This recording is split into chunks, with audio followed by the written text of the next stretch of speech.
In a world where planes close and chaos reigns, Surf just went crazy, and now the whole town is trapped by demons and evil clowns. the only people who can free the town of Hava are four outsiders with nothing to lose. What about the Fractal King, Vox? I played him once, in a play. I'm an actor. The gods. Or maybe. We can't rely on them. The town will have to be saved by us. When the world gets crazy, to save it, you just have to get crazier. Talker, damn it. I know you did this. Pastiche, calm down. It's just a possum. She's behind this. She's behind this. It's a story of longing. I wish my sister were here to help. Instead, all I have is this pile of burned meal tickets she sent me for 10 years. Anywho. A story of survival. I was hunted entire life in underwater city by a crazy religious order. Now all I do is kick ass and eat potato chips. And I'm all out of potato chips. A story of darkness. My close personal death god friend told me that the world is going to end unless we solve this crab crisis. Well, my Winter Court assassin friend told me that I'm going to die unless I defeat him. Oh, he also gave me this cool sword. This summer, they'll just have to work with the cards they're dealt. The crabs are here, and they have machine guns. Yup. Classic plain crab behavior. Starring Will Champion as Vox. Consider this justice served. Alex Stompoly as Pastiche. Oof, don't be boring. I hate boring. Madelyn Murphy as Liv. When you get to hell, say hi to Casper for me. And ABNShark as Luce. Are you ready to meet your god? Well, you'll have to meet mine first. Featuring Vox Umbra as Serve. Town destroyed mode activated. Lucerin Estamar as Nail. Scary, scary, ominous stuff. Boo. Pastiche as Golly G. Willikers. I'm a piece of shit. I'm a piece of shit. And Liv as Kesper. I didn't read the script. What was the line again?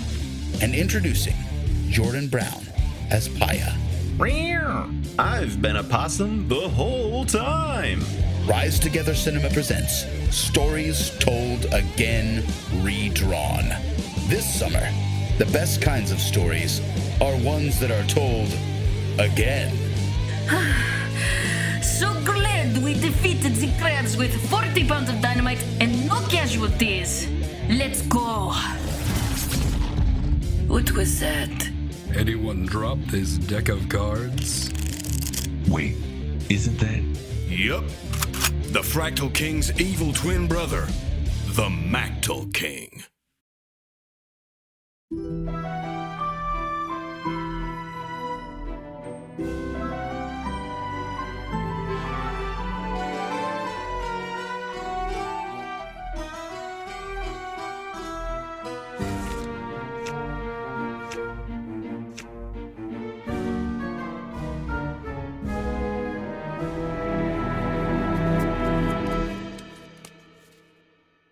Okay, last we left off, your characters were running away for your lives, a literal city about to hit the shores of the starting town, smoke billowing up from everywhere around you. The only thing that you all brought with you were the clothes on your backs and the horses beneath you. So I need to ask the four of you a very, very important question. What did you name your horses?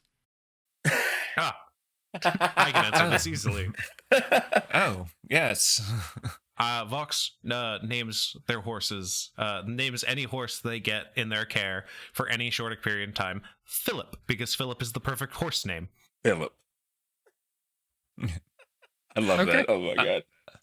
Yeah, I'm fine with that. That works. This also That's perfect. goes across all of my D&D characters. It's not Vox specific, but for this. Oh, and your name is Rayne. by the way. Yeah, We're supposed to say our names. My name is Rayne. Blake Vox. Philip. Yes. Hello. I literally just told the 4 of them that they need to do this. Look, yes. We got there. Okay. Tell other people. We're professionals, Austin, and people know our names. Exactly. Duh. People know our names. We've been in this space. Hi, I'm Took. I play Luce. Hi, Took. Luce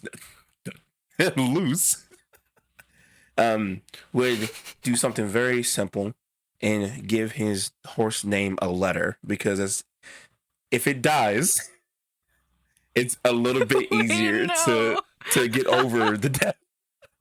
That's what tragic. That is what his mom has told him, and that's what he has learned. So he would name it T. Baby boy. T. T. Am I gonna go or are you gonna go? I'm still thinking. You can go. Okay, I'll go. It's animal I'll related. Go. Tiffany doesn't know what a horse is. Yeah. What is a horse? I don't know what a horse is. Oh no. I'm Geoff, and I play Pastiche. And Pastiche would name their horse Fingerlegs, because they found out that the fingers are they run on the fingers, basically, of horses. Feet are like fingers more than they are like feet. So I wish for the doom of Pastiche. Fingerlegs. Fingerlegs I wish for Fingerlegs' end. That's rude. I'm sorry, but I would also sacrifice Fingerlegs to survive. So it's okay. Poor Fingerlegs. No. I'm gonna call them Fla the whole episode. Fla. That's Fingerlegs.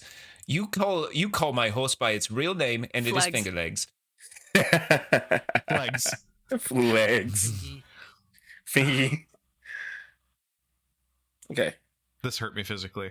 Austin, move on. Okay. Oh, Tiffany. No, Tiffany's still gotta go. Yeah, there's one other person. I'm so sorry, Tiffany. Rayne. I thought I could get away with it. Darn. No. I tried. I've been staring at you this whole time, just like, it's your turn. Okay. Box. I'm Tiffany, and I play Luce. Or sorry, I play Liv. I just cross it. Well, let's go. Hold on. Edit that out. Okay. Let's switch it. I'm Tiffany, and I play Liv. And okay, here's a true fact about me. Every single animal in Stardew Valley, I name it after a dish. I go, that chicken is fried chicken. That cow is steak. Nice. You're a sociopath. IKEA meatball. Yes. I guess Liv wouldn't really know much about horses, so she'll just name it Horse 1, assuming it is the first horse that she has met. Oh my god. Kind of like the letters. You know what? I almost did that. I almost did that as well. Instead of going with Fingerlegs, I was going to say Pastiche's horse was Horse 4. Horse 4 is crazy. Oh my god. Horse parentheses 4. It works so well because you're also a performer. It's like, yes, here's the cast, and here is the horse cast. The horse cast. And this is Horse 4. I like how three of us had similar ideas. Philip. For different reasons. Philip, oh my god. I also think, like, Tiffany, for Liv and for us to be on the same page, kind of goes with just like the chaotic nature of both Liv and Pastiche. It's great. Horse Great 1. minds think in chaos. Yeah. Listen, when you keep animals. Also, Tiffany plays Liv, by the way. No, it's Luce. It's Luce. Now I can't edit it out, Geoff. No, you can't call back to stuff that's been edited. You gotta cut it out. We're killing Austin. We can cut out both. No, listen, when you keep a bunch of animals, you gotta have them by like serial numbers so that you know exactly what they are. Like when you take like that's like the mouse, like the mice. Yeah, that's what I do as a certified mouse breeder. A UPC. This intro is going on so long. We guys Yes. actually have to start. Okay, yeah. We have to play. Let's move on to where everything is fucked. Now, before I do anything, before I do any narration, anything at all, I need one of you to roll me a survival check. Just one of you. Okay, who's got the best survival? Not me. I have +4. Luce. All right. -1 here. I will roll. Luce, I believe in you. We Oh believe in shit! Natural 20. Woo! Natural 20. Yeah, for a So 24 total. survivable. Okay. All right. That is excellent. So in that case, as the four of you are traveling through the mutant wilds, you don't actually lose any sort of sense of direction or anything else. You've mostly been able to stick to roads, stay relatively out of sight, and most importantly, you haven't seen any other Knights of the Optimus Order along your travels. You also haven't seen anyone from the collective, as far as you know, or anything else. You're also far enough away, I'd say it's been about a day of travel, where you're no longer able to see the smoke that was rising from the scrapyard either. Point of order. The last thing we did was we overpaid for horses, and we booked it out of town because we saw something on the horizon going towards the on the ocean, coming towards the shore. A big turtle. Big turtle, right? Yes. Yes. We grabbed. Casper blew up in the water, and then we just booked it out of there. Okay, so do we know which direction we're going, or are we just getting as far out of town as possible? With that net 20, I think you all would know that you are going east. Point of order as well. Hava was on the western shore of the collective, and the direction that you all were going was due east, farther into the country. I will make a map of this eventually, I promise you. So, well, do we know, with that check, I'm just going to ride that nat 20. Do we know, exactly what city we're probably headed towards? So for this, you know, the closest settlement that you're able to get to is probably going to be Sline, which is about 3 days away when you're not hoofing it. But with a nat 20 survival check, you can probably get to the next town by the end of the day. Ooh, we're booking it. Though. Booking okay. it. Do we? Oh yeah. When we have a chance to slow down, I would love to address the group a little bit. Just be like, do we want to just haul our asses over to the next town, or do we want to make camp somewhere and think about our options? Absolutely not. We're moving as far away as we possibly can. I hear Liv. Does I that hear turtle? and I agree to that. But the concern is we could hide ourselves alone on the road where they're less likely to find us because it's just a single group, more than if we go into town and they have agents or anyone in town. I know you're running from something, but we need to think about this smart. We can't just act here. Well, Also, a turtle that can swim. It'd also be good to have some context. Well, the turtle, I'm not worried about, Pastiche. I'm more about what's on the turtle coming off of it is more my concern. Well, do they have horses? Does the turtle have horses? They don't, personally. Which is why I think we should stop and consider maybe you could fill us in on who these people are. I think we all got a lot to talk about, so if we could come down at some point, camp would probably be worthwhile. I mean, if we want to hide in the forest, we can. I know how to do that. I did it with my mom all the time, so we can definitely do that. Also, cities are a lot to deal with. And also, I know the woods, so I could really help with making the camp look like the woods. I say let's ride till nightfall. Let's get as close as we can. Maybe we camp on just the outskirts of town, maybe like a mile out. Okay. That sounds safest, yes. Sure. All right. Can one of you make me a perception check on your way to about a mile out of town? We want to roll that. I have a +4. Also, I have a +4, so Liv or me. It makes sense. It makes sense for Liv. Liv's paranoid. Okay. Yeah, go for it. 21. Nice. Ooh. When you get about a mile out, you notice two things in this order. The first is that this town appears to have a wooden fence that is effectively like around the entire perimeter of the town. This looks like some sort of temporary structure that was built very, very quickly. And you can also see on it there is the heraldry of the Ariri Collective, that symbol that has appeared every time that the collective has been brought up. With the 21, though, you do notice there appears to be a second road that veers off of the main road, about a mile out.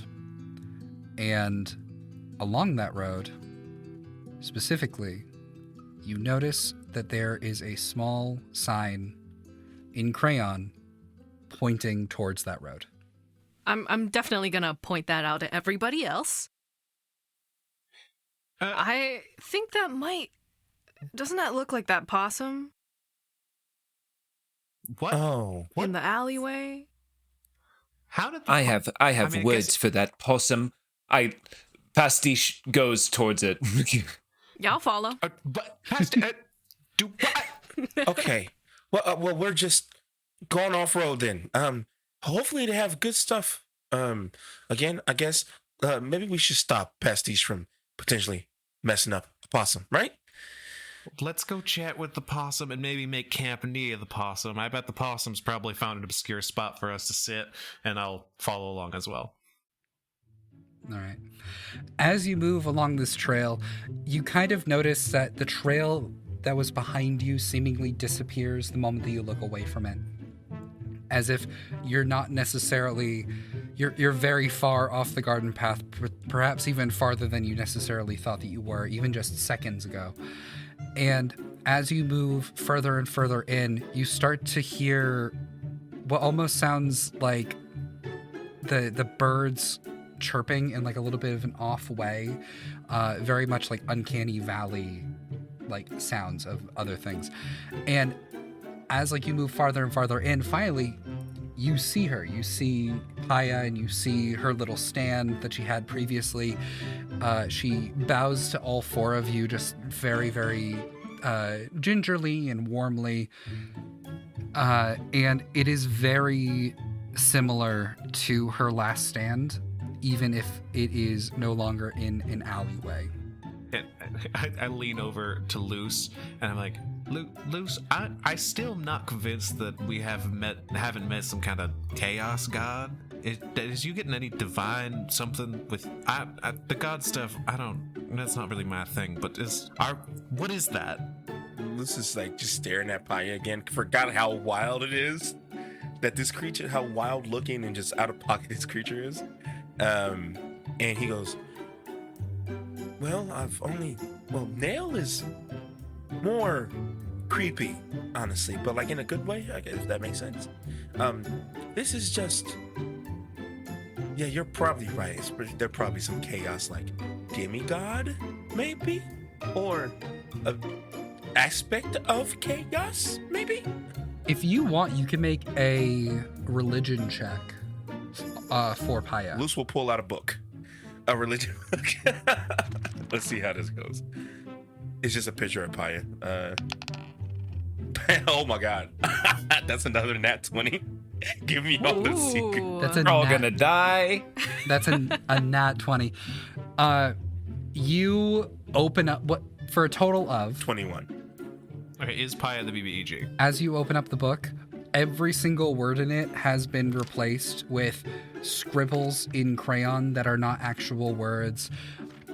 Like childhood drawings of like little possums and like every single thing at once. Can you make me a wisdom saving throw, please? Oh my god. You looked too hard at the Eldritch being. Wisdom saving throw? So I have +6 on that. Man, this die either makes me roll really well or weirdly not. But I got a 17 though. Okay. In that case, you're gonna take half, which is gonna be shit. Half of what damage? You take 1 psychic damage as trying to veer into the very nature of PIAH herself causes you to have a headache and a very, very slight nosebleed. Luce will start bleeding from his nose. He goes, oh. Nope. Not doing that again. He closes the book. It's Luke. I pull out a hand over a handkerchief. Ow, thank you. And he'll take it and he'll like start to blot the blood. He's like, yeah, I think the whatever magic we have in this world just told me no. So I'm not doing that again. You know, I consider myself a fairly inquisitive person. I'm good, and I'm gonna get off my horse and start heading towards PIAH. While all of that is happening, Pastiche has already approached PIAH, dismounted quickly, and is standing in front of her with their hands on their hips, tapping a foot, and scowling down. You owe me 2 more items. She just immediately starts purring. That's what I think of that.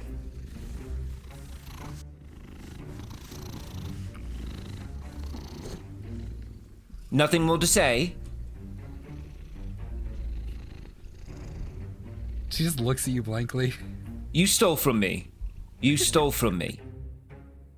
I will always remember this. Make a persuasion check with disadvantage. Okay. Or animal handling. Persuasion. As rolls on her back, okay. Purrs. Oh, this sweet baby girl. So a 15. 15. PIAH takes like her like tiny paw and reaches out for you as if like she's reaching for your hand. I'm going to trust you. Don't do anything weird. They put down their hand. PIAH's gonna WWE slam you. From the top rope. She reaches into like her like marsupial pouch, and with her other hand she places in yours a cool rock. That's one down. You trying to haggle with her? Damn. I'll remember this. Again, Pastiche doesn't realize that Luce is bleeding from the face back there for looking at the Eldritch Math God. Okay. So as the 4 of you head to the stand, there are a number of new items. Can any of you make me a history check? Any or just one of us? All of you can if you'd like. Natural Okay. 1. 2. History. I've never been here before. That is A 1, a 2. 13 for me. 7 for me. Okay. In that case, Luce, you look and you're like, that egg looks familiar. Egg? There is an egg on her stand that looks a little bit familiar, a little bit ruddier than it did previously. And you realize this is the same egg that you gave PIAH previously. Oh. Just a little bit dirtier and cracked on one side very slightly. Oh, Luce is going to... I don't think he does it on purpose, but he's just so significantly taller than Pastiche. He's just gonna walk straight up behind Pastiche and just kind of bend down to his shoulder and go, "Are you still haggling, or?" A debt is owed. Well, I would like to trade something, if you're done, or are you still getting what you're due? I think that Pastiche stares down at PIAH still. We're not through. We're not through. You still owe me one more item. The sparkles on the wizard hat just like light up ever so slightly. I'll take that as agreeance. And just backs away. Go ahead. I want to trade for that egg, and so Luce took a whole bunch of random shit from his house, and Okay. and it was a lot of it was like stuff his mom would just use, and one of them was this abnormally large like butter knife that she used to stab a goblin once. Oh my god. And it still got like old like rusted blood on it, and it's like beat to shit. We should have hired her. She told me that it's memories and that I should keep it or give it away if I wanted to because it's a butter knife. So that's what I'm doing. I'm sorry. Are we all just gonna have we all just accepted that the Eldritch Possum is just selling wares now? Yes, we are. This bled is nothing. from my face. This is nothing odd. I just. You need to get out more. I'm gonna make camp. Fox fully disengages from this for a second and just starts like unloading things off the horses. What little there is. Do you want anything? Do you want anything? I'll come by last. I need a moment. So Luce will put the butter knife on the table and point out the egg. Please? Okay. Make a persuasion check, and I'm gonna say with disadvantage because you have already given PIAH a different knife. Oh, I forgot about that. Well, his mom stabbed a lot of things, okay?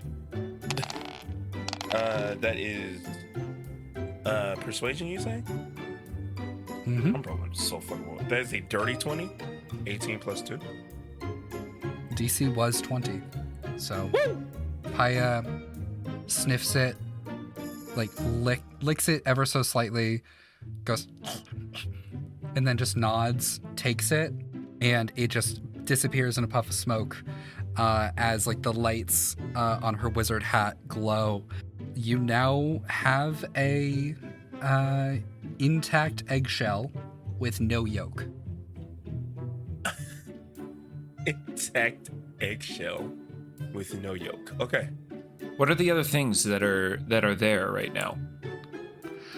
I am so glad you asked. So there are 6 other objects. One is a kind of like dirty bag of potato chips. It appears to have a mascot of some kind that looks suspiciously like PIAH, and it does say possum flavored.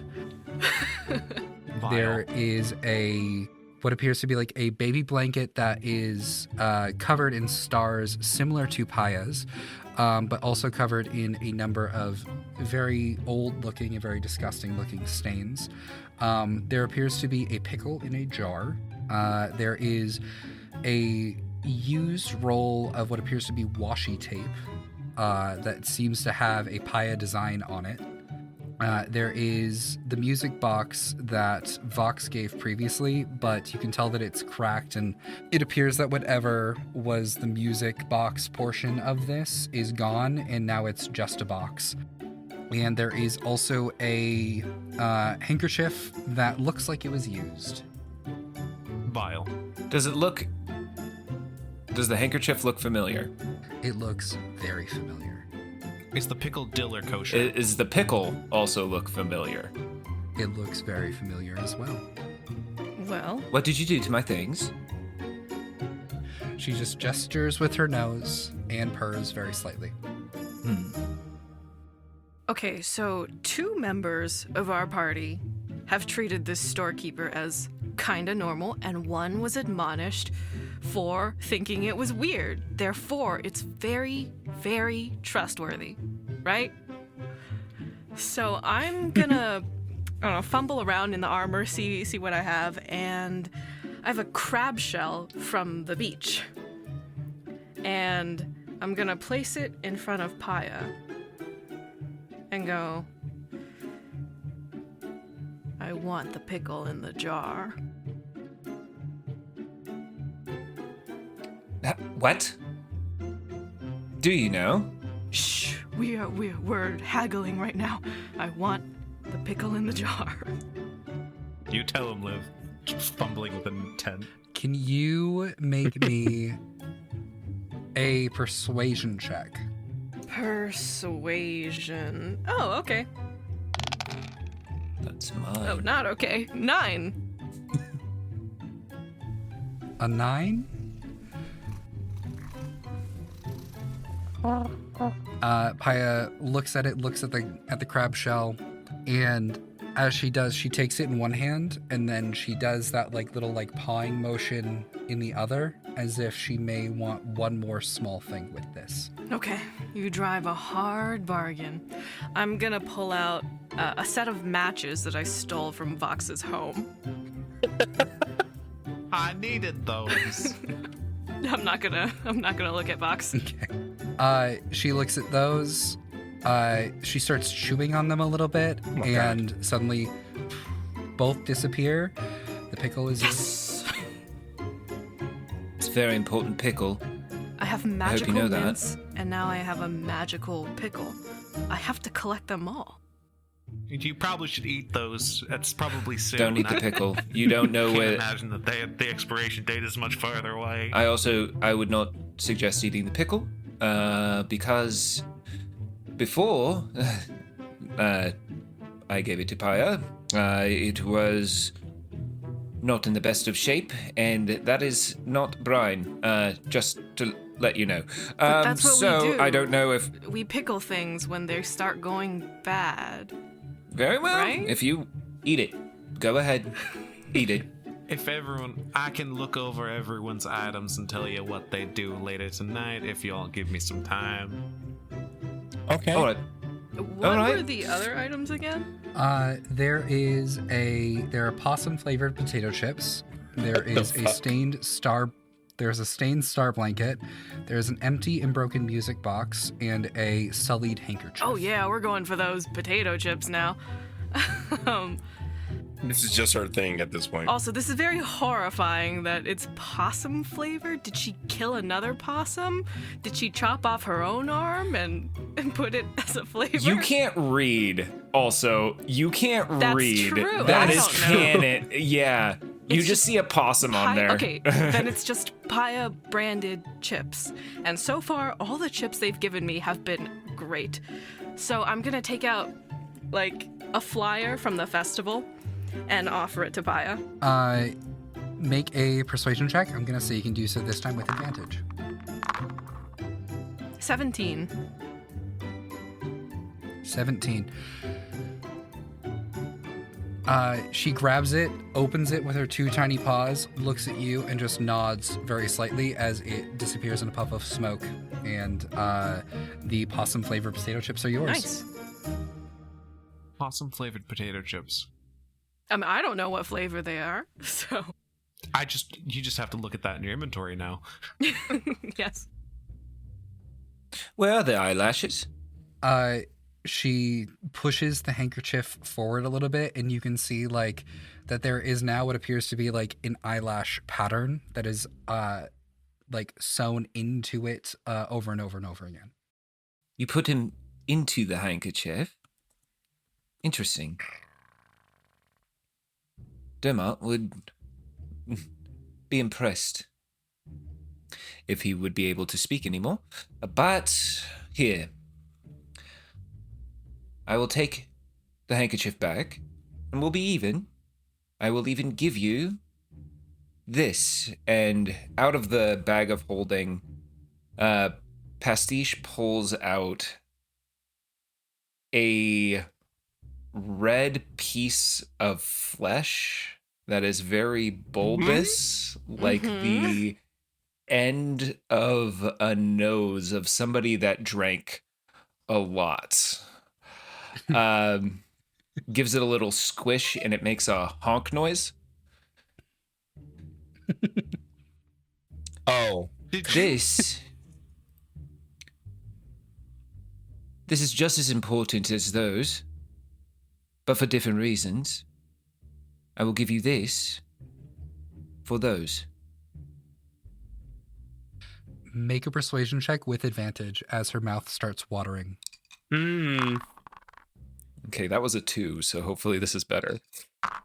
And that was a 4, so that makes it an 11.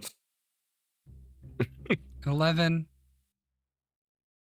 PIAH's gonna eat this. I'm just gonna say that. As she takes it, it disappears in a puff of smoke, and the sullied handkerchief is yours. My life has become Thank insane. All that's left is a baby blanket with stars on it and a couple stains and a broken music box. Vox, do you want anything? Fine. Kick my feet and walk back over. Well, I think I traded that blanket last time. Well, hiya. What do you want from the music box? She just tilts her head and says nothing. Right, fine. I'll start digging through my bag. And there's also washi tape. I didn't say that. Sorry. Washing tape? You know what? We're embracing chaos. And I'm going to put my gunpowder bomb. Huh. You're not even going to have to roll. She's not even looking at what she's pushing towards you as she just takes the gunpowder bomb and the thing disappears in a puff of smoke and she's just purring louder and stronger than you've ever heard her purr. I've made a terrible mistake. But I will take these. Luce would just Luce will look at Vox and just give him the look of like, seriously? I like it. We've made a lot of choices. We're going to keep making them. I'm going to take the music box. Y'all can have whatever else is being offered. Walk back and continue setting up camp. You know what? I'm going to help you. I'm going to help you. And he'll walk it. He goes, goodbye, PIAH. Thank you. So there's 3 more items, correct? There are 2 more. There is a blanket and tape. Well, I'm poor in garbage, so I'm gonna walk over and start helping them set up camp as well. I feel like this is specifically like beef that Pastiche and PIAH have. I feel like it's worth giving them a minute anyway. Yeah. How far away do you guys go? Not far. Okay. Right now you're in a clearing in the woods. You can call it a grove. I'd say like 20 feet away. Okay. Out of hearing range, or that's up to you guys. Would say I would like to be within range that I could potentially roll to hear anything, but PIAH confuses Vox. I think Vox needs to feel like they're in reality again. I'm not paying attention to anything. I mean, except for setting up camp, because it's just a storekeeper. Luce is not. Luce is completely focused on the camp stuff now. Nothing about this is normal. I need all of you to realize that nothing about this is normal. The more you ignore it, the better, it gets. Vox, and then he'll start with the bed rolls and everything. Pastiche takes a moment and just continues to look at PIAH. Squints. And their demeanor changes subtly. Only really towards PIAH to see. All right. Well, now it's time for the good stuff. What would you do for a finger?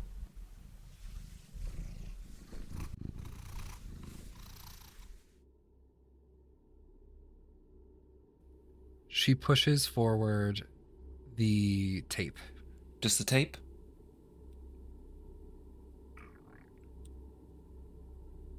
Okay. And what if it was mine? Is this persuasion or intimidation? Just a question. So I guess persuasion. Make a persuasion check. 13 plus 7, 20. PIAH holds out her little paw to your hand. Pastiche takes their hand and presents their pinky finger to PIAH. PIAH grabs it with the amount of force that you would expect from a brown bear instead of a small rodent. Her jaw unhinges and grows in size, and I would also say ferocity, as you see her teeth also lengthening and sharpening in size as it just envelops your entire hand. And then just immediately go back to normal, and she starts licking your pinky. and the other finger, the like non-intact finger that you were holding, disappears, and the tape is yours. Pastiche horror movie for the win. So, not my finger. See, Luce, it's not just you. Yeah, no. No? All right. Well, I just found that in an alley. What?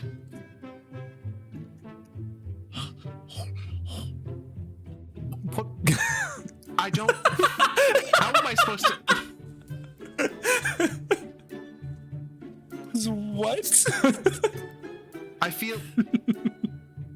No! You guys never seen fingers in alleys? You live in a scrapyard. God. You haven't seen just a random finger every once in a while? Must not have been in many I of feel them. insane. This isn't canon. I don't know what's happening over there. You know, workplace accidents. Pastiche, is there anything else that you would like? All that appears to remain is a blanket. Well, okay, so you have the finger. Well, I guess I also have this, there's this playbill. It was my debut role. See, it even says, you see Jory is crossed out and Pastiche is underneath where it says the Fractal King. And so there's this one. It's one of a kind. And when I'm famous, you'll have quite a signature and something that you could even say you saw the rise of a star. Not even gonna make you roll for it. PIAH very much wants it. Starts reaching for it. I'm assuming you hand it to her? Yep. All right. She starts like just little glasses just appear on her face, and she's like actively like reading it, and she just looks up and gives you a slight nod, and this time the entire booth disappears, leaving only the blanket stretched out as if it were a picnic. Oh. Yeah. As you do, you look around and you see that like you are now no longer in that grove. You are on a clearing that is just in front of the town of Slime. So is the possum gone, Pastiche? Oh, yes, she left. We have all of the items this time. Well, that's good. Give me an hour so I can maybe a little extra, and I can go through and identify everything on those and see what exactly all of them do. How close are we to town, Austin? You are about like a couple 100 feet. Now that you're closer, it appears to be more of a barricade near what appears to be like a check-in to the town. So we set up camp like 3 feet from people. Yeah, and you're not the only people that are doing this either. You can see like kind of farther away, so they're not directly at the entrance. But there are a couple other people who are just like settled in for the night. Okay, so we're not the one group of weirdos doing it. Cool. Now you're just the newest group. Okay. All right, then let's act natural and just, well, I guess not say out loud to act natural. Let's just keep a low profile before, and then we can gather a little later and discuss our options, shall we? Are we going into full cognito then? Liv, what would you prefer? You're the one running. How long are we staying here? Passing through, I think, right? We should see if there's any work we can get done. Some money would be helpful for our travels. I don't know how we're doing. We kind of left with not much more than the skin on our backs. I have 10 gold. We could be here as long as we wanted. I have nothing. We kind of overpaid for the horses, so I'm also kind of out. I do not have any gold. I'm the only one with gold. I threw all my gold for the horses. Oh, yeah, you did. That poor guy. Hopefully you found them all. I didn't try to make sure that I threw it directly at him. We were in a hurry. Not much we can do about that. Well, okay, so we're going to go into town tomorrow and look for work. But tonight we are keeping to ourselves and resting. I think that seems like the best option. should we keep? Should we have watches, or do we feel all right with just all sleeping at the same time? I would feel comfortable if we watch. Watches for sure. I agree. 2 people at a time. First watch one person, then we kind of divide for 2 hours by themselves. Then 2 hours with someone else. Then that 2 hour divide. I guess. I don't know. We might as well split and just do 2 watches, and then whoever wakes up first can maybe take another person, do a little exploring in town, while the other person can ready the horses, or the other 2 can ready the horses in the morning. Okay. And then we can just head out as soon as we find a job. That's okay with me. Okay. Sounds good. All right. Who wants the first watch then? I'll take first watch. Oh. He'll just kind of look at Pastiche and Vox like points at himself like me, or I'm completely fine. And then Pastiche just, as they're talking, I'm completely fine. You see them getting into their bedroll to take whatever watch you would like me to take, fluffing their pillow. Just let me know which one that you and asleep. Okay. Vox, you or me? Do you? Why don't you take first watch? I'll take second watch with Pastiche. Okay. Yeah. I'll do that with Liv. Have a good naps. Yep. And then he'll start grabbing his things to get ready for a watch. Because it's night. It's evening now, right, Austin? It's definitely hitting evening. If you guys would like to go to sleep, you absolutely can. I'll at least help get a campfire set up, and then I'll probably turn in then after I do a little tinkering. Oh, and if anyone wants before I sleep, I can identify those items. They can wait. Yeah. All right. Mine are out, just like in a little pile.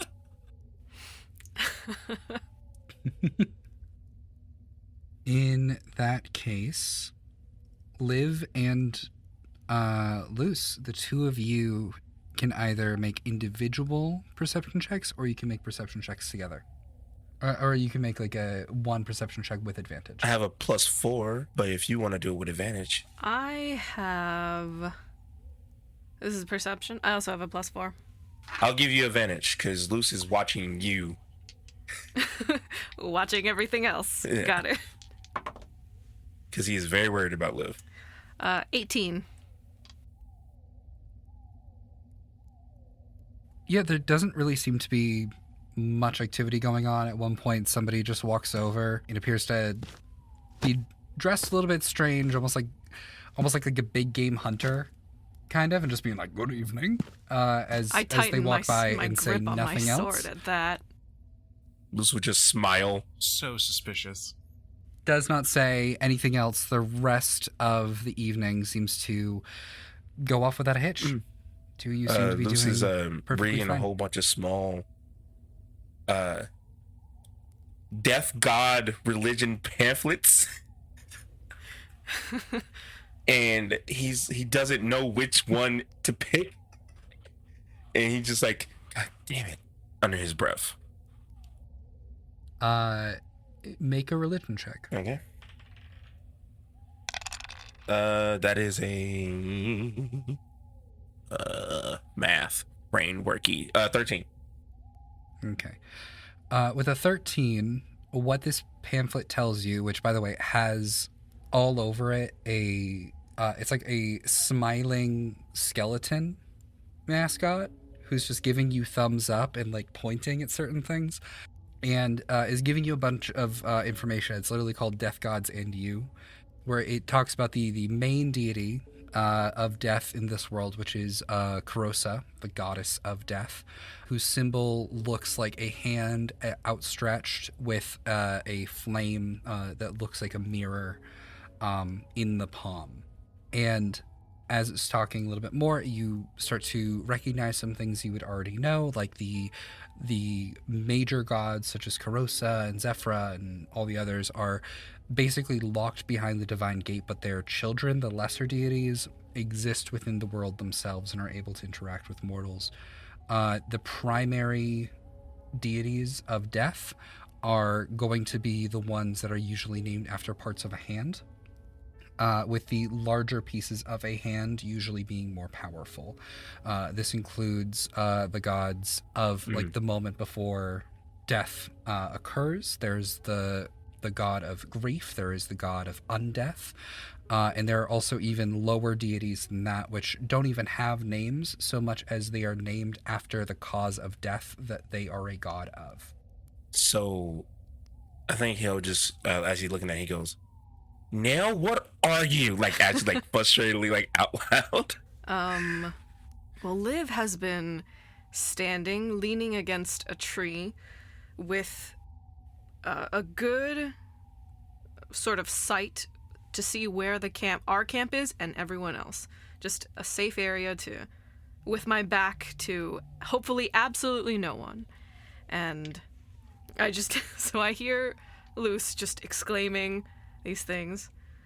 So I'm gonna walk over a little bit closer, not quite next to Luce, but just to see what exactly Luce is looking at. He has a lot of books that he brought with him, but they're like kind of like small, like 50, 60 page books. They're not like big like tomes or anything. And he has one of them open, and you can see that in like charcoal and like pencil, he has wrote like small notes. Nail maybe this, maybe he's a grief god, maybe he has like little small drawings of him, like chibi him just all around all the pages and stuff.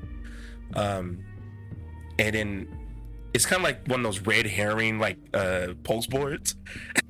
Oh. Okay. And it just says, "What are you?" And he's like has his hand like all throughout his hair. Oh, and as a note, he has taken off most of his gear, so you now see that he has like blue fur like crawled up off his arms that he had covered up with his coat most of the time. And he has a little tiny baby turtle tattoo on his right wrist, as he's just like brushing his hands through his hair very frustratingly. You know, I can't read, but wait, I think people who draw pictures of the same thing all over their books might be a little obsessed. I'm not.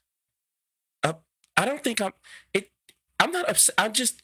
Well, this could be like the fate of my, future. It's a lot.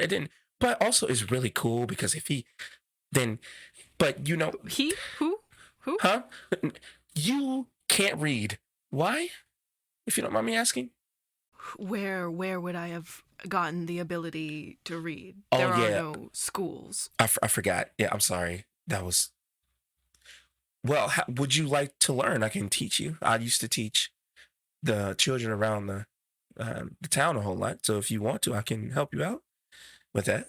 I'm going to look around, and can I perception check if there's any shady figures, danger, essentially?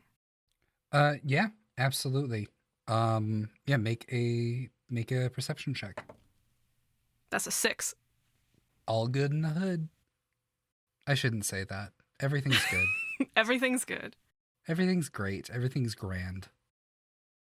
Maybe after things are calmer. I don't think we have the time to learn anything new right now. Well, there's always time for anything as long as you make time for it. Well, we don't have to go on like a full 5-hour lesson. I could just teach you maybe how to spell your name or mine. We're good. We'll get to pastiches later because that's long.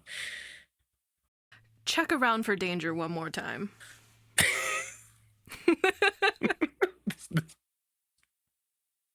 This poor baby. Make a perception Exactly check what with I wanted. disadvantage. 7. Everything is so fine right now. I don't believe that. So meanwhile, Luce is, talking about how, we can learn how to write, and my mind is elsewhere. I think Luce would just see the wondering eyeballs. I'm gonna just like, yeah. well, okay. You're right then. We could do it another day. But what do you do to relax? Shouldn't you be watching with me right now? Aren't we on a watch? I'm watching. We don't have to watch 100% of the time. You do understand how this works, right? When I was 9. Oh boy. That was Took. That was Took. No, you said that in Luce's voice. We keep that, yeah. When I was 9, I stole a candle from, I don't know, someone important, from someone who was a member of the Order. And when the knights came after me, I sat in the same spot for 4 days in a row, waiting until their footsteps would leave. Right. Survival takes a lot. And if we aren't prepared for anything, any danger that could lurk around the corner, we will be killed. He'll just look at her, and he does that puppy dog eye thing when someone's like being very heartfelt, and he just looks and he goes, I understand. I get that. No, that makes sense. There's been many times where I had to run away from danger. Being a kid with my mom when she was traveling, she was not necessarily the best person. We get in trouble a whole lot. I remember when we had to escape from a jail once. That was interesting. The guards were very in shock when she slammed through a wall. And we were watching our backs, and I was very scared and paranoid. But what she told me was, it's okay to be scared and even a bit paranoid, but you have to do your best to try and find calm amongst chaos. So I am watching, and I've been watching the whole time. I've even counted the steps that old man made about 10 minutes ago. He walked very slow. It was weird, but you need to calm down eventually. And I say eventually, you don't have to do it now. But I understand, and I respect your boundaries. So if you need to learn how to do that, chill. You can do it with me anytime you want. I'm here for you, okay? I'm gonna sit down next to Luce and go, tell me how to spell my name. Hey, here we go. And he'll smile happily and scramble and grab an empty journal. And he will put light on the end of a metal rod and start to burn Liv's name into the paper. And he'll do it letter, and then letter, a one after the other.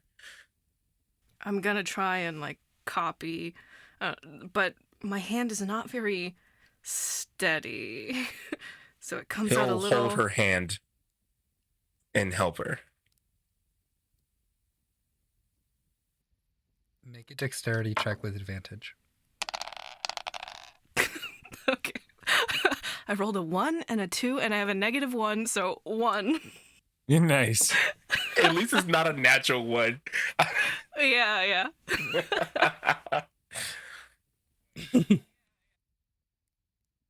Gotta admit, it's not great, but it's 3 letters, and you know at the very least it's the start of something you've always wanted to do. You're not good at it immediately, but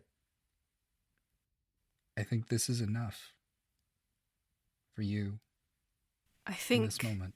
Over time, she continues to try to practice those letters that Luce had shown her. She'll finally set down the sword. Question. Big question. Yeah. The sword. What does it fucking look like? Like, imagine a well taken care of, but clearly has like a lot of scratches that can't be sanded out. Common soldier looking sword. So it's like a long sword with a plain handle, no like insignia or anything like that? No symbol anywhere. I'll put that in the back of my head for a thing that Luce wants to do later. But it is a long sword, right? Yeah. Okay, noted. But after teaching Liv and watching them try and rewrite it, and in my head, they're like fisting the fucking like pencil, and like scribbling the letters. It's worse than PIAH's handwriting. Oh my god! And then Luce will do what he was taught, like to look out and stuff, which is very like owl-like. Because he's so long and lanky, his neck just kind of cranes around like occasionally. That's why he was like, I'm always watching, and his head just turned, his eye glows. No. It just becomes an owl. Vox is the lighthouse keeper. Just an Luce owl. is the lighthouse. But yeah. The rest of the watch for the two of you goes off without a hitch. It is a safe, comforting night among, for Liv at least, people who are becoming more than acquaintances. Woo! You both Hell yeah. get inspiration. Next shift. I'm hungry. Yeah, think there's some rations in one of the bags. Okay, that's great. I'll eat those. Nobody cooked. It's fine. It's fine. I'll be fine. I think we all kind of are roughshod from riding so long. You look like you would ride horses all the time. You'd think, yeah, but it's mostly, you don't really need them much in the scrapyard, especially since Serv could lift or haul anything that was needed. With enough prodding to actually get up out of his chair. Finger Legs was actually quite comfortable the whole time that I was riding them. It was complete. They did a great job. Vox blinks several times before continuing at the mention of Finger Legs. What? Nah, nothing at all. Okay. All right. I'm gonna roll out and kind of just take out a couple of the more of like the tinker and stuff from my bag, just have something to work on. And I'm gonna take out specifically the old handled pistol frame and Serv's core, and I'm just gonna kind of look those over while I palm that very gingerly in my hand when we go to take our watch. Make a tinker check, which could be anything, depending on what you're doing. Do you want help? Nah, I think I'm alright. Can I watch? If you'd like. 23. So with that, you're looking at this gun frame and you're looking at the core. What are you trying to accomplish? Nothing immediately. The most Vox will do was gonna take the pieces of like little bits of scrap.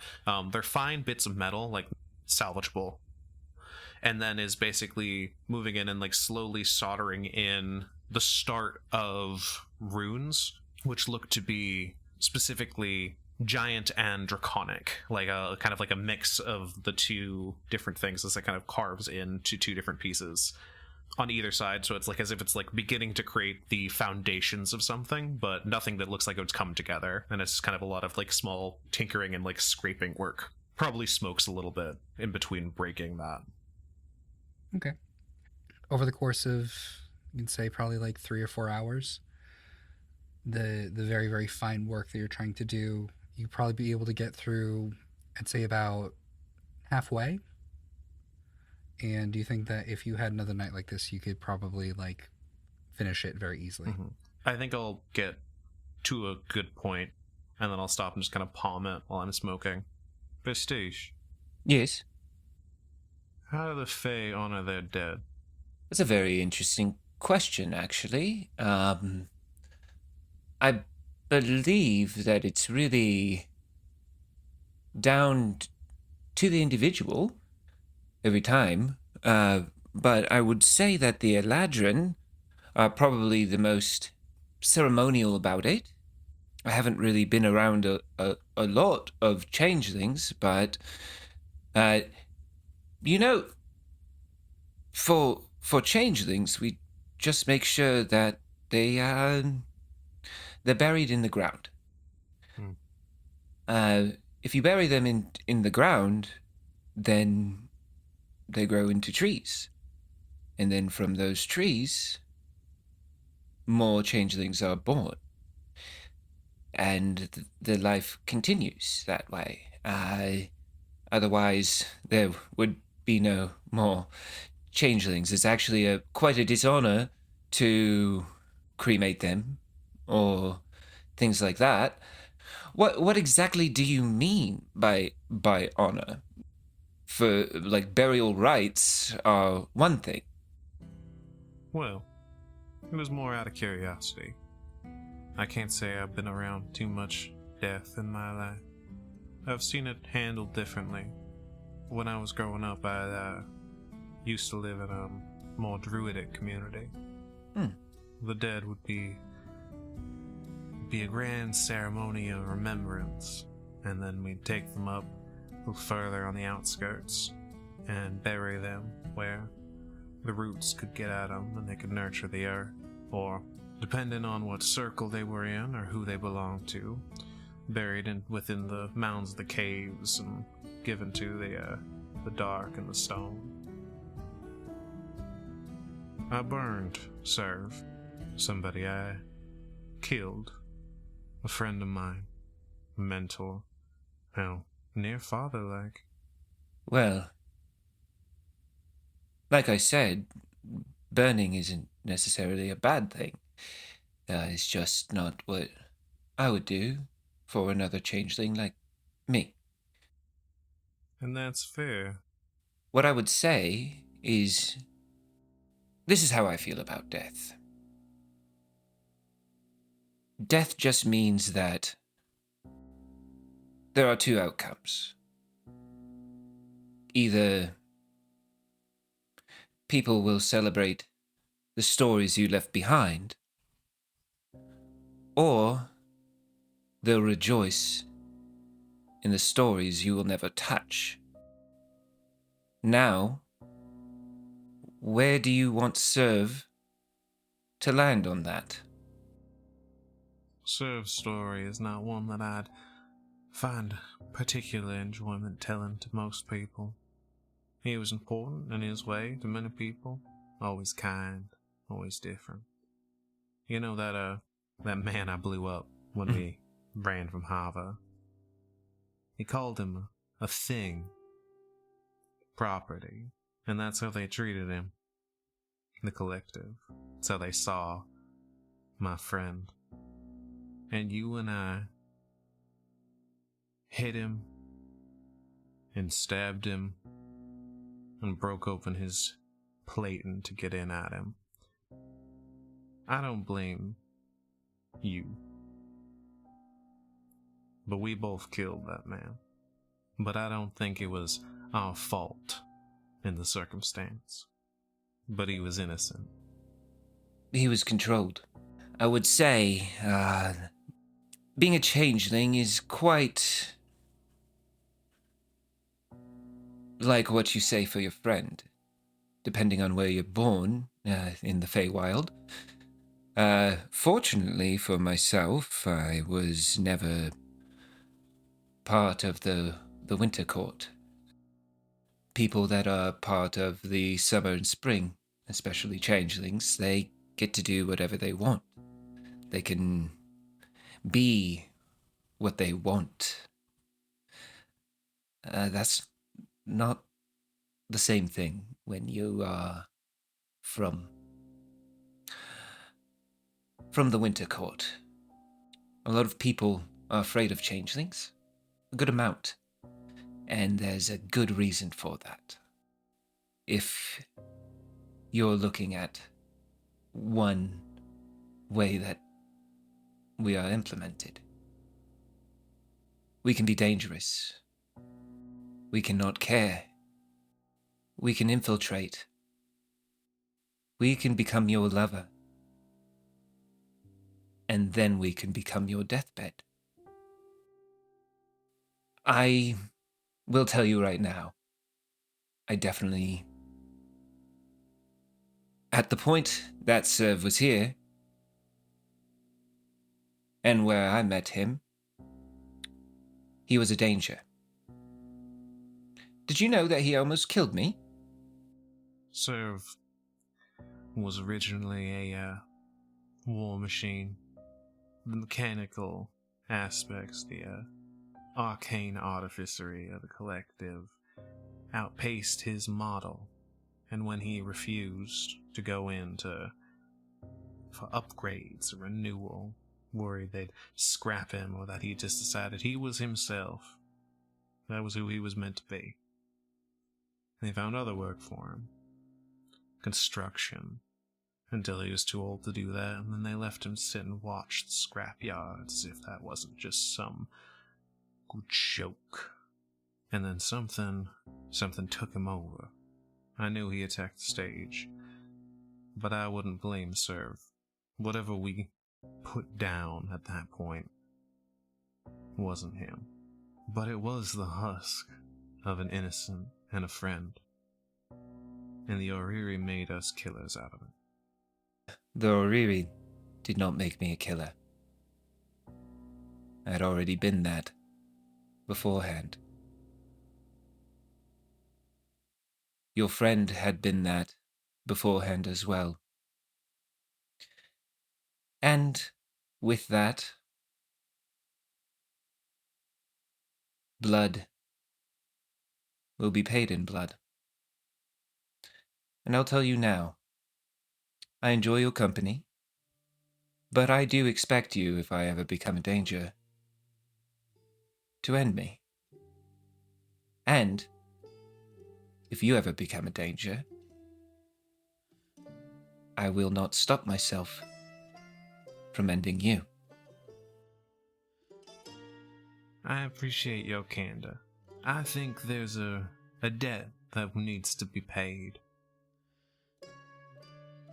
Whether it's one to Serv or one to me. I don't know if you're the one who's supposed to pay it anyway. I've been unfair. I've got to light up another cigarette. I'll offer you one if you'd want it. Yeah, sure. Yes. Well, I'll light it, put the light forward, to not having to kill each other if the option allows it. Very well. Leans in. Takes a drag. Blows it up and away from them, just up into the air. I wouldn't look forward to killing you. I wouldn't look forward to killing any of the people that I've met here. You're the closest thing on this plane that I have to a family at this point, and we hardly know each other. Well, let's start with just friends then. Very well.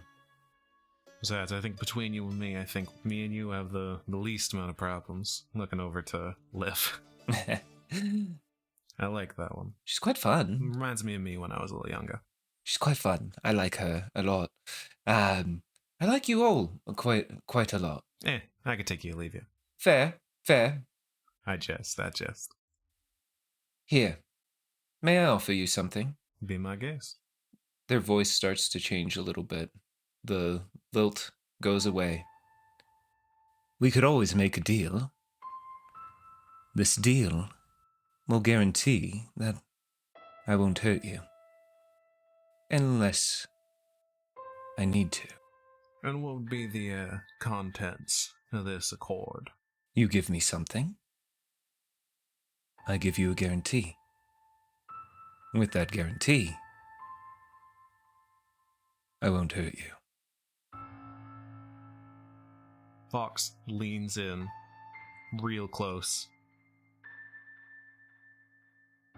Nah. And then leans back. Oh, you're no fun. You're no fun.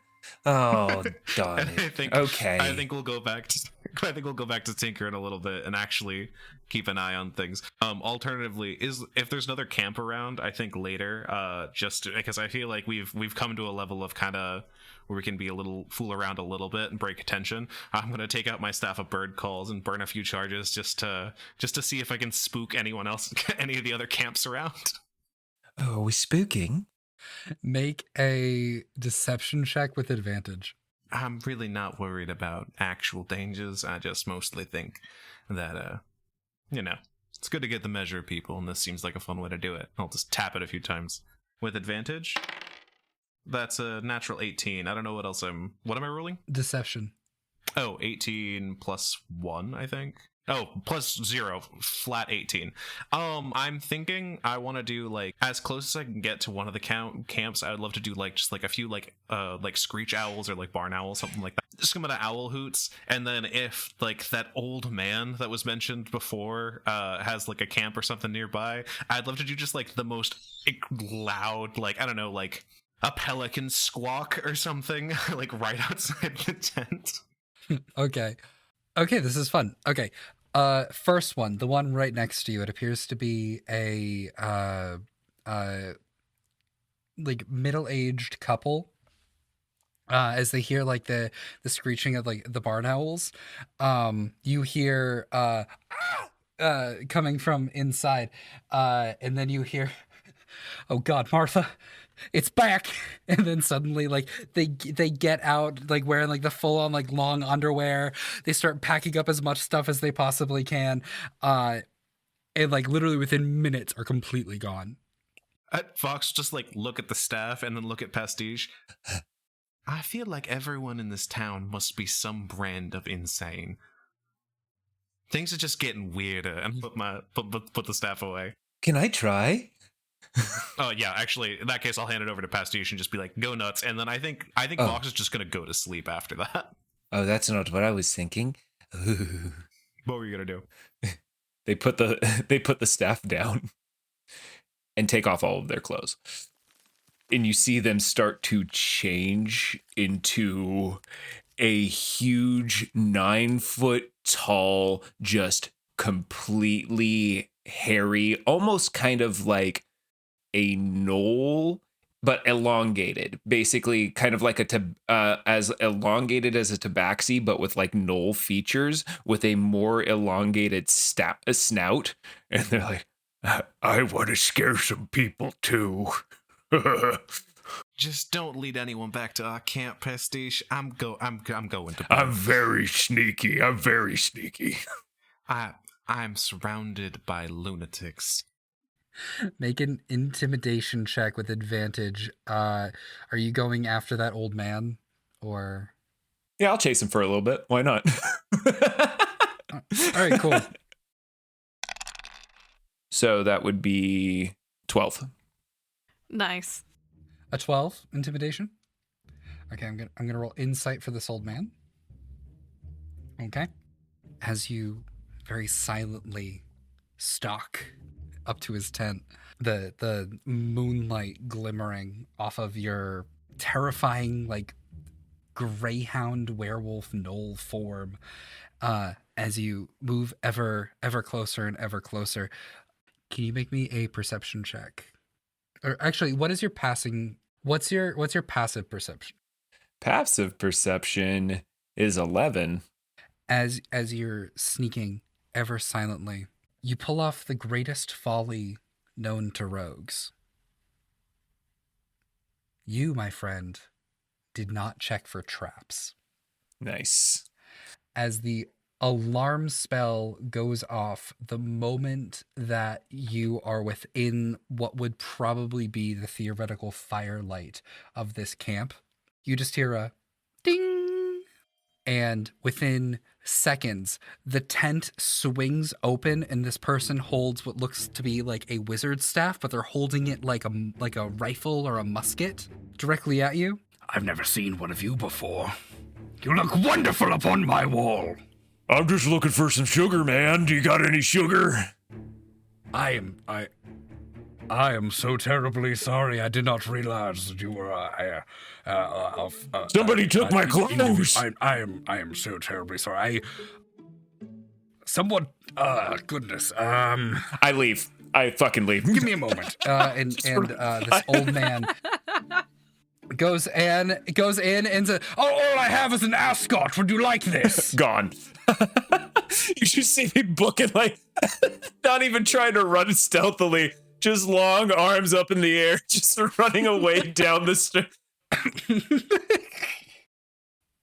You guys all wake up kind of unaware. By the way, Rayne, Geoff, both of you get inspiration. Okay. So as the four of you wake up, you're starting to like set up everything, like put everything away. Do you go into town or do you try and do something else? Like, do you go into the forest or speak to anybody?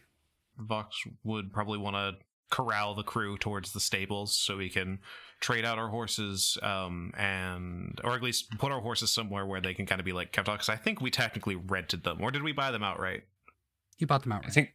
Okay. Yeah, there are horses. In that case, maybe we just leave them outside because I don't want to pay for stable fees. All right. The stables are inside the town, like the town limits. I think the plan was to go into town and see if we can find like a work board or job posting, or like see if there's any work offered by like a tavern, would be my assumption. Is that work with everybody? Yeah. Yeah. Also, should we put them we could just leave them tied up near the inn for now if we're not really expecting to stay for too long. That's a good idea. All right. So, as you get to like the edge of town, like as you get to the entrance of town, you are stopped by two guards who immediately look at the four of you and say, as unfeelingly and like monotone as they possibly can, "Identification, please." Oh, I just gave up my playbill. Do I have identification? I think you blew up your ID. Motherfucker. For what? The four of you stand there saying basically nothing. One of them starts to reach for what appears to be like a wand of magic missiles or something similar, and I hastily grab a leaf or something and write my name on it in those letters that I had been taught. And then I show it to the guy. And Luce is just, "Oh, hold on. I have mine." And then he'll grab his, because adventuring with his mom and everything, and then go, they're with me. Perfect. They need their appropriate identification. Well, then we're going to have to get new ones. It's a normal. We're going to have to get new ones, if that's okay. If you do not have your identification, we may need to take you out of town by force. Oh, you know what? I think I just left mine back at the other camp. Pastiche, why don't you come with me and we'll just go and grab it? I too have left mine back at the camp. The Fae have never needed identification. Excuse me. I'm terribly sorry. As the older like gentleman, the big game hunter, walks over and says, I believe you dropped these at my camp the previous evening. and he hands you 4 IDs with your faces on them. I knew that old man was danger. Oh. Apologies, old sport. They're with me. Do not worry at all. Without even looking at this individual's ID, the two guards just sort of part and allow you inside. Much obliged, stranger. No worries at all. Actually, I was hoping that I could potentially buy the four of you a drink and tell you about a wonderful new business opportunity. I will not turn down a free drink, ever. Don't worry about anything now.